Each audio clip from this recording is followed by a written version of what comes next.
ഇത് മാസ് മോട്ടോഴ്സിൽ നിന്നാണ് hero Honda CD ഡീലക്ഷൻ വണ്ടി. അതിൻ്റെ ബാക്ക് ഷോക്ക് അബ്സറിൻ്റെ കംപ്ലയിൻറ്റ് ഉണ്ടായിരുന്നു. ഇപ്പോൾ നമ്മൾ ഷോക്ക് അബ്സർ മാറ്റിയിട്ടുണ്ട്.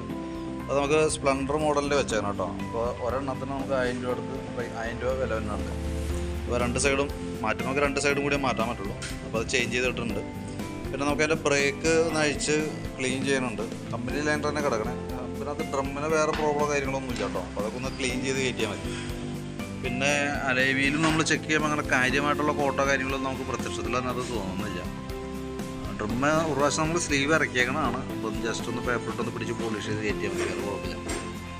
പിന്നെ അതേപോലെ അത് ആ സൗണ്ടിൻ്റെ കേസ് പറഞ്ഞിട്ടായിരിക്കുള്ളൂ ബ്രേക്കിൻ്റെ. അത് പോളിഷിൻ്റെ കേസ് പറഞ്ഞിരുന്നത്. അത് നമുക്ക് നോക്കുമ്പോൾ ആ പൊടി അതിനകത്ത് വന്നതുകൊണ്ടാണ്. അപ്പോൾ ക്ലീൻ ചെയ്തിട്ട് റെഡി ആയിക്കോളും. പിന്നെ ചെയിനൊക്കെ ഒന്ന് ചെറുതായിട്ട് ടൈറ്റ് ചെയ്തിടുന്നുണ്ട്, ഒരല്പം ലൂസായിട്ടുണ്ട്. പിന്നെ ഉള്ളതെന്ന് പറഞ്ഞാൽ നമുക്ക് എഞ്ചിൻ ഓയിൽ മാറേണ്ട കിലോമീറ്റർ ആയിട്ടുണ്ട്. അപ്പോൾ കൂട്ടത്തിക്കടെ എഞ്ചിൻ ഓയിലും മാറുന്നുണ്ട്, വാട്ടർ സർവീസ്, അതൊക്കെ മെയിനായിട്ടുള്ളൂ. മേജറായിട്ടുള്ള വേറെ ഓടിച്ചു നോക്കുമ്പോഴായാലും വേറെ പറയത്തക്ക കംപ്ലയിൻസോ കാര്യങ്ങളൊന്നും തോന്നുന്നുണ്ടായില്ല. അപ്പോൾ നിലവിൽ പറഞ്ഞിരിക്കുന്ന വർക്ക് നമുക്ക് കംപ്ലീറ്റ് ചെയ്യാം കേട്ടോ. അപ്പോൾ അതിൻ്റെ ഏകദേശം ഒരു എസ്റ്റിമേറ്റ് കൂടി നോക്കിയിട്ട് അതിൻ്റെ ഡീറ്റെയിൽസ് വാട്സപ്പിലേക്ക് ഉണ്ടായിരുന്നു. നോക്കിയിട്ടൊന്ന് റിപ്ലൈ ഇട്ടാൽ മതി.